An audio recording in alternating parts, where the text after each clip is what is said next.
Hello everyone, welcome to another new video of top 500 MCQ of the code of civil procedure 1908। देखिए ये जो है CPC का 17th part है। अगर आपने प्रीवियस वीडियोस नहीं देखे उन सभी का लिंक डिस्क्रिप्शन बॉक्स में दिया हुआ है, वहाँ से जाके आप वो वीडियोस देख लीजिए। और वीडियो स्टार्ट करने से पहले आप सभी से रिक्वेस्ट है, अगर आपने अभी तक हमारे चैनल को सब्सक्राइब नहीं किया है, चैनल सब्सक्राइब कर लीजिए और साथ ही साथ जो बेल आइकन का बटन है उसे भी दबा दीजिए। चलिए स्टार्ट करते हैं यहाँ पे। Let get started. Question number 238, an appeal shall not lie from which of the following order, very important word, under the code of civil procedure. यानी सीपीसी के तहत जो है निम्नलिखित में से किस आदेश की अपील नहीं की जा सकती है। तो देखिए इस क्वेश्चन को सॉल्व करने से पहले हम लोग क्वेश्चन सेक्शन 104 डील कर लेते हैं। देखिए सेक्शन 104 जो है वो बात करता है ऑर्डर फ्रॉम विच अपील लाई, यानी कि वे आदेश जिनकी अपीलें हो सकती हैं। ठीक है, ये बहुत ही महत्वपूर्ण है, यानी किन आदेशों की अपीलें हो सकती हैं, तो वो चीज़ दी है सेक्शन 104 में। अब देखिए सबसे पहले इसमें सेक्शन दिया गया है 35A, तो 35A देख लेते हैं। 35A क्या कहता है? देखिए 35A जो है वो कहता है कंपनसेटरी कॉस्ट की बात करता है, यानी कौन सी कॉस्ट लगाई गई है यहाँ पे? कंपनसेटरी कॉस्ट लगाई जा रही है। और किस पे लगाई जा रही है? जो कि क्या इंस्टीट्यूट कर रहा है? फॉल्स और वैक्सियस क्लेम करता है न्यायालय में। यानी कौन से क्लेम कर रहा है? तो फॉल्स क्लेम कर रहा है, क्लेम और वैक्सियस को क्लेम करता है, क्लेम या डिफेंस दोनों के लिए यहाँ पे। तो अगर वहाँ पर जो है इसमें कितनी फाइन लगाई जाती है? 3000 रुपीज़ का जो है कॉस्ट लगाया जाता है न्यायालय द्वारा। तो इस ऑर्डर की जो है वो अपील हम सेक्शन 104 में ला सकते हैं। तो ये चीज़ आती है 35A में। ठीक है, 35B क्या बात करता है? 35B जो है वो बात करता है कॉस्ट फॉर कॉजिंग डिले, यानी कि विलंब करने के लिए जो है कॉस्ट लगाई जाती है न्यायालय के द्वारा उसकी। परंतु ये 35B सेक्शन 104 में मेंशन नहीं किया है, यानी इस आदेश की कोई भी अपील नहीं हो सकती है। सो आंसर क्लियरली यहाँ पर ऑप्शन बी हो जाएगा। नेक्स्ट देख लेते हैं सेक्शन 91। देखिए सेक्शन 91 और 92 दोनों ही सेक्शन 104 में मेंशन है। 91 क्या कहता है? अगर हम लोग 91 देखें तो वो पब्लिक न्यूसेंस की अगर कोई एप्लीकेशन आती है और उसको रिजेक्ट कर दिया जाता है तो उसकी जो अपील होगी वो हम 104 में ला सकते हैं। वही 92 भी है यहाँ पे। तो 92 जो है वो पब्लिक चैरिटी से संबंधित ट्रस्ट से है और वहाँ कोई मेंबर उसका अपील लेके आता है या एडवोकेट जनरल आता है, तो फिर उसकी अगर रिजेक्ट हो जाता है तो उसकी अपील सेक्शन 104 में आ जाती है। अगला देखिए 96। अब सेक्शन 96 यहाँ पर किस चीज़ की बात करता है? तो यहाँ पर सेक्शन 96 ना होकर 95 होगा, ये गलत मिस्टेक हो गया है, क्योंकि फिर या तो ये आंसर या ये दोनों में ही आंसर एक होना चाहिए। तो इसको हम 95 कर लेते हैं। ठीक है, तो 95 यहाँ पे क्या होना चाहिए? तो 95 जो है उसमें भी जो है सेक्शन 5000 रुपीज़ का जो है वहाँ पर पेनाल्टी लगाया जाता है। तो अगर 95 में 5000 रुपीज़ की अगर पेनाल्टी लगाई गई है तो उसकी भी कोई अपील नहीं की जा सकती है। ठीक है, अब 95 में होता क्या है?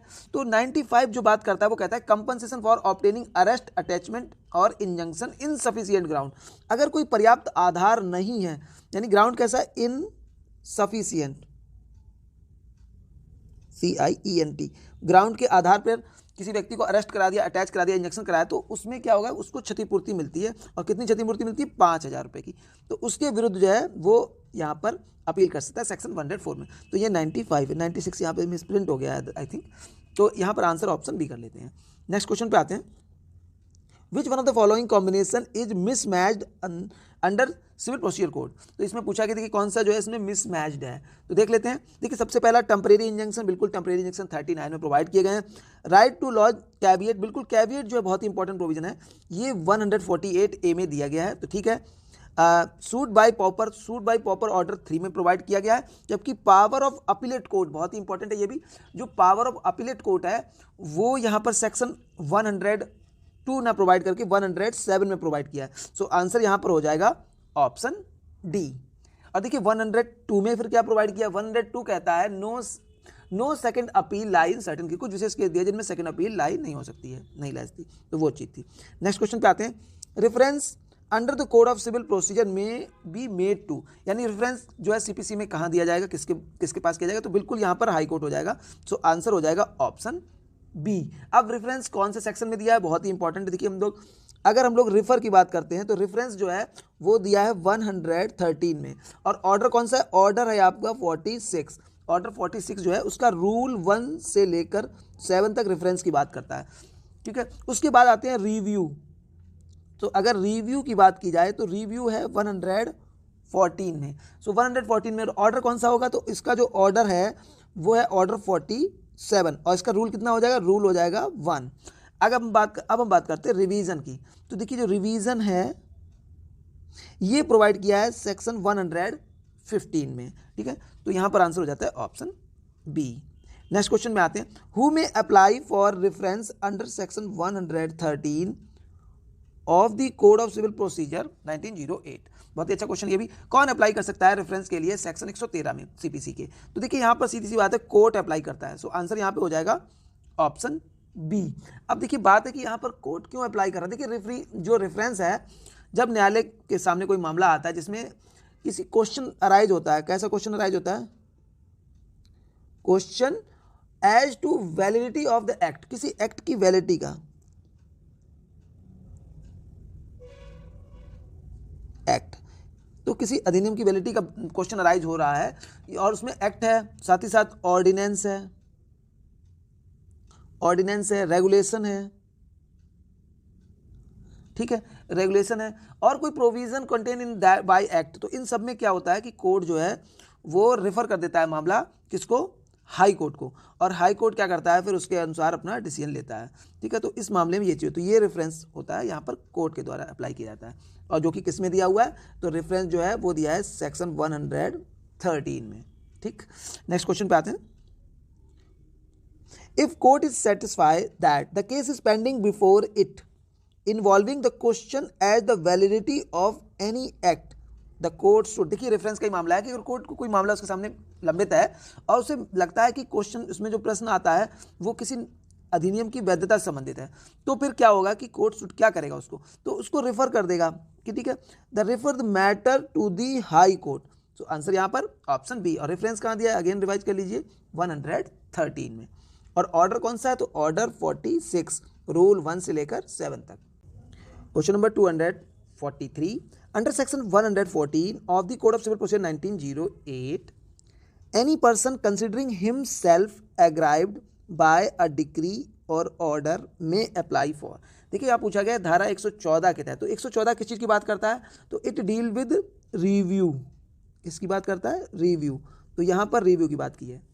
और कोई व्यक्ति जो अपने आप को व्यथित मानता है किससे, बाय डिक्री और ऑर्डर, किसी डिक्री या किसी आदेश से, में अप्लाई, वो अप्लाई कर सकता है। तो देखिए वो अप्लाई कर सकता है यहाँ पर रिव्यू। सो आंसर हो जाएगा ऑप्शन ए। अब देखिए कब अप्लाई कर सकता है उसको थोड़ा डिस्कस कर लेते हैं, जो कि 3 ग्राउंड यहाँ पर दिए हैं। तो फर्स्ट क्या है कि यहाँ पर डिक्री और order from which appeal is allow, कोई डिक्री है और जिसका ऑर्डर या फिर ऑर्डर है उसकी अपील क्या है वहाँ पर अलाउ है, ठीक है, यानी अलाउड की गई है। And by this code but from which no appeal has been preferred, मगर तो उस व्यक्ति के द्वारा अपील नहीं की गई है, तो फिर वो रिव्यू कर सकता है, ठीक है। दूसरी चीज़ क्या हो जाती है, बाय डिक्री और order which no appeal is allowed by this code, यानी जहां पर अपील नहीं अलाउ है तो नो अपील इज अलाउड।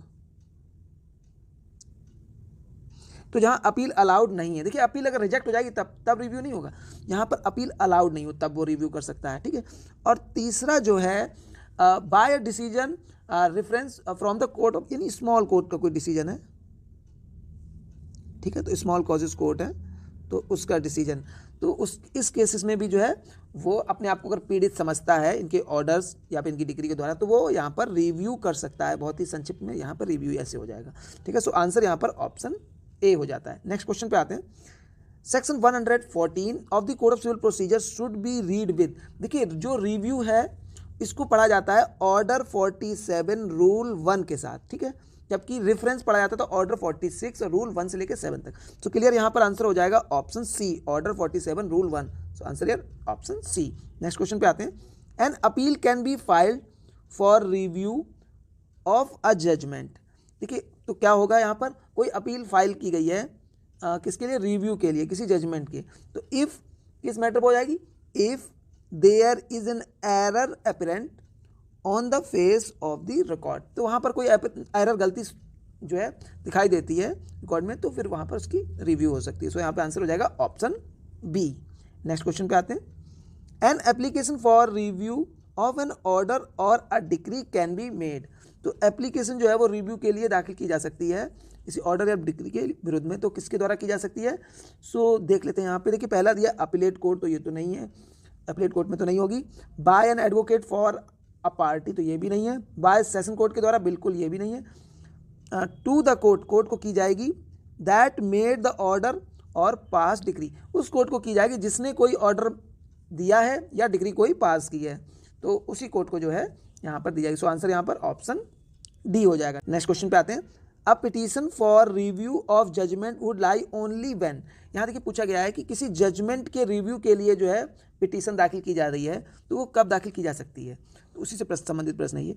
तो देखिए सीधी सी बात है, हम लोगों ने अभी अभी जस्ट रिव्यू के बारे में डिस्कस किया था, तो 3 ग्राउंड हम लोगों ने पढ़े थे कि यानी जब अपील की जा सकती है और वैसा व्यक्ति अपील प्रेफर नहीं करता है तब रिव्यू कर सकते हैं, या अपील जो है वो वहाँ पर उसका जो है अलाउ नहीं की जा रही है अपील, यानी अपील अलाउ ही नहीं है इस अधिनियम के तहत उस मामले में, तब वहाँ रिव्यू हो सकता है। और तीसरा स्मॉल कॉजेस के मामले में हो सकता है कोर्ट के। तो क्लियर देखते हैं। पहला, the person party obey the judgement, तो बिल्कुल यहाँ पर कोई रिव्यू नहीं है। डिपॉजिट एंटायर डिक्रीटल अमाउंट, तो यहाँ भी कोई रिव्यू नहीं है, तो इन दोनों में ही रिव्यू नहीं है। थर्ड देखते हैं, एन अपील इज अलाउड, बिल्कुल ठीक है, by CPC but no appeal has been preferred. देखिए अपील तो अलाउ की गई है सीपीसी के द्वारा, परंतु जो व्यक्ति है वो उसको प्रेफर नहीं करता है, तो ऐसी परिस्थिति में वो रिव्यू करा सकता है। सो आंसर यहाँ पर ऑप्शन सी हो जाएगा, ठीक है। बाकी तीसरा दिया है, the leave of court is obtain for filing review, तो देखिए यहाँ पर न्यायालय की परमिशन की जो है रिव्यू को दाखिल करने के लिए न्यायालय की परमिशन की कोई जरूरत नहीं है, तो ये तो गलत है। आंसर यहाँ पर ऑप्शन सी हो जाएगा। नेक्स्ट देखते हैं, एग्राइव्ड पर्सन में not for review of an order और judgement of civil court on one of the following ground. देखिए यहाँ पर एग्राइव्ड पार्टी यानी जो व्यथित व्यक्ति है, व्यथित व्यक्ति वो अप्लाई नहीं कर सकता रिव्यू के लिए किसी ऑर्डर या जजमेंट की सिविल कोर्ट में, तो कौन सा होगा फॉलोइंग ग्राउंड, तो देख लेते हैं। पहला देखते हैं, द डिक्री और order from which an appeal is allow but from which no appeal has been prefer, तो बिल्कुल ये ग्राउंड ठीक है, यहाँ पर रिव्यू किया जा सकता है किसी ऑर्डर जजमेंट का।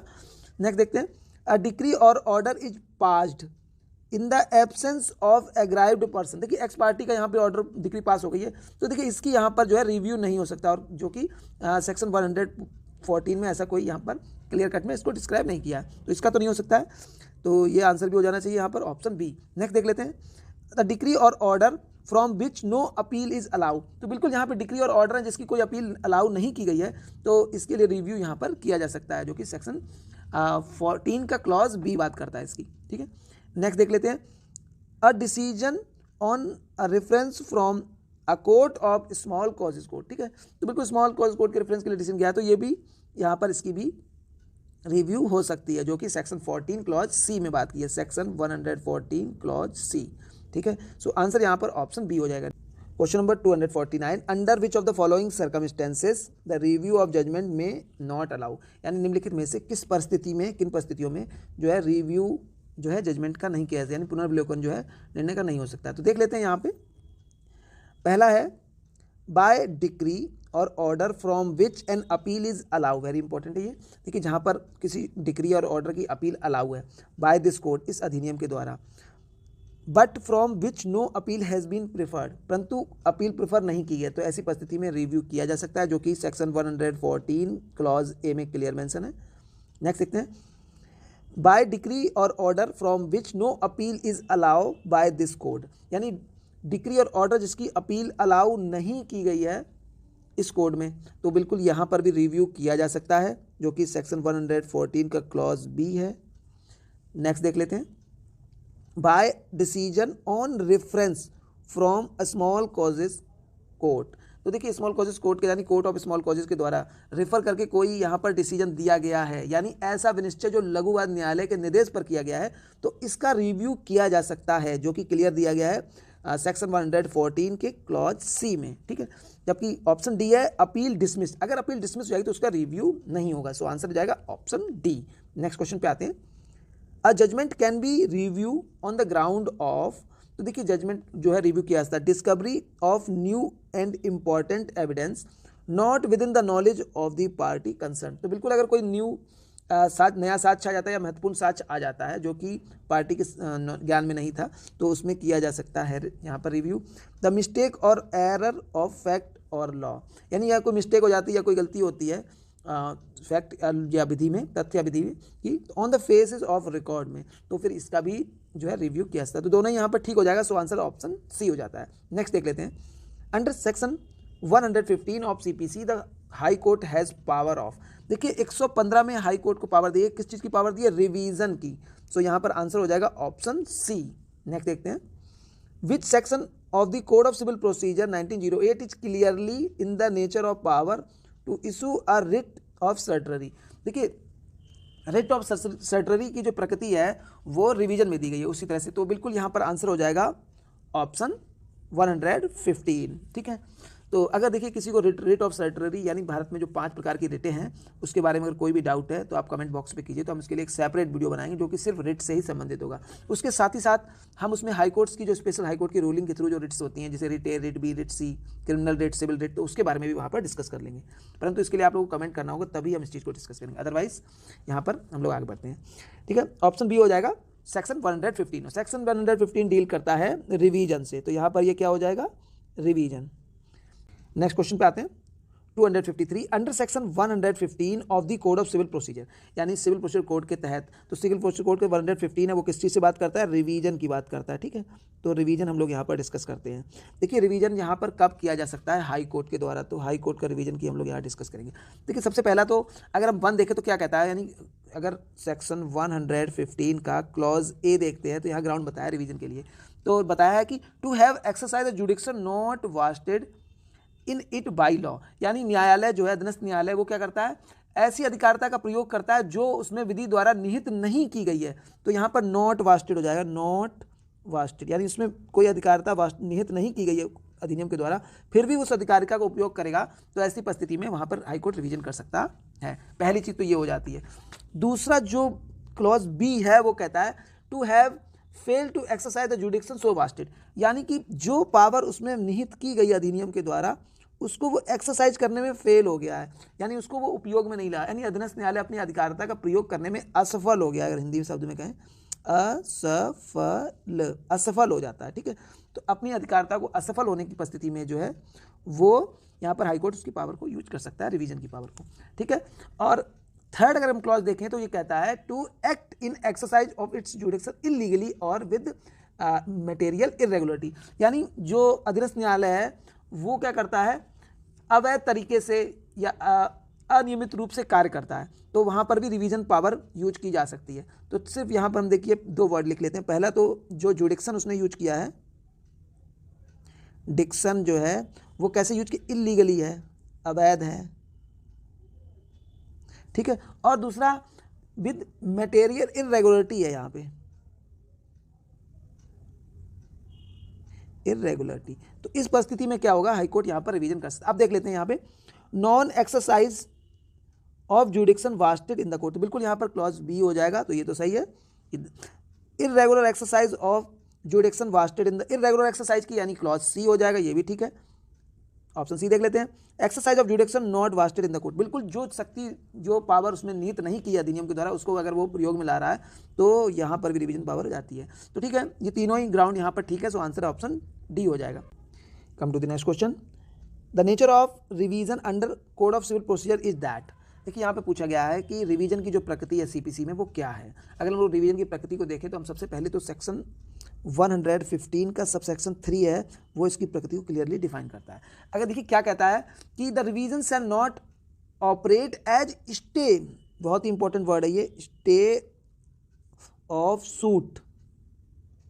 ठीक है, यानी जो रिवीजन की प्रकृति है किसी न्यायालय यानी न्यायालय के जो सक्षम वाद या कार्रवाइयाँ हैं उनकी रोक के रूप में नहीं लागू की जा सकती, सिवाय कब की जा सकती है, इट इज ओनली कब की जाएगी, सिर्फ ऐसे एक्सेप्ट वेयर द सूट और proceeding is stay by the high court, सिर्फ कभी की जाएगी जब स्टे जो की जाएगी यानी जो रोक जो लगाई जाएगी वो हाई कोर्ट के द्वारा लगाई जा रही है। ऐसे वाद या कार्रवाई में हाई कोर्ट के द्वारा अगर रोक लगाई जा रही तभी माना जाएगा यहाँ पे, तो अदरवाइज रिवीजन जो पावर है वो किसी वाद या उसकी कार्रवाई जो है रोक के रूप में नहीं उपयोग की जाएगी। ठीक है, सो सिर्फ सिवाय हाई कोर्ट के लिए। सो यहाँ पर आंसर हो जाएगा, देख लेते हैं। पहला दिया है it operate as stay of proceeding, तो बिल्कुल यहाँ पे प्रोसीडिंग को नहीं रोकता है ये। It is operate as the stay of proceeding and suit, तो बिल्कुल फर्स्ट लाइन ही इसको कहती है, तो कि यहाँ पर the revision shall not operate as stay of proceeding और सूट, तो ये तो नहीं होगा। थर्ड देख लेते हैं, it operate as a stay of suit, तो बिल्कुल ये भी नहीं होगा। लास्ट ऑप्शन पे आते हैं, इट शैल नॉट ऑपरेट, यानी ये ऑपरेट नहीं की जाएगी as a stay of suit और प्रोसीडिंग, या तो यानी कि जो है स्टे ऑफ सूट और प्रोसीडिंग के जो है रूप में ये नहीं ऑपरेट किया। एक्सेप्ट वेयर सच सूट और प्रोसीडिंग, सिर्फ कब, ये ऐसा सूट और proceeding is stayed by the high court, यानी जब स्टे ऐसा सूट और प्रोसीडिंग जो है हाई कोर्ट के द्वारा स्टे की गई है तभी यहाँ पर रिवीजन के तौर पे ये माना जाएगा। अदरवाइज रिवीजन जो है वो स्टे ऑफ सूट और प्रोसीडिंग की कार्रवाई नहीं है। सो यहाँ पर आंसर हो जाएगा ऑप्शन डी। नेक्स्ट क्वेश्चन पे आते हैं। Once revision is made before the court under the code of civil procedure 1908 is, यानी जब रिवीजन एक बार जो है न्यायालय में किया जाता है सीपीसी में तो क्या होगा देख लेते हैं। So shall not operate as stay of suit, यानी स्टे ऑफ सूट के तौर पे या स्टे ऑफ अदर प्रोसीडिंग के रूप में नहीं देखा जाएगा, सिवाय except before the court except where such suit और proceeding is stay by the high court होना चाहिए यहाँ पे, ठीक है, तो हाई कोर्ट के द्वारा। सो यहाँ पर आंसर हो जाएगा ऑप्शन डी। इसी के साथ वीडियो को हम लोग समाप्त करते हैं। वीडियो पसंद आए तो लाइक जरूर कर दीजिए। साथ ही साथ अगर आपने अभी तक हमारे चैनल को सब्सक्राइब नहीं किया, चैनल सब्सक्राइब कर लीजिए, आप सभी का है, और बेल आइकन का बटन उसको भी दबा दीजिए जिससे आगे आने वाले वीडियोस का नोटिफिकेशन आप सभी को मिल सके। Thank you for watching Indian judicial service.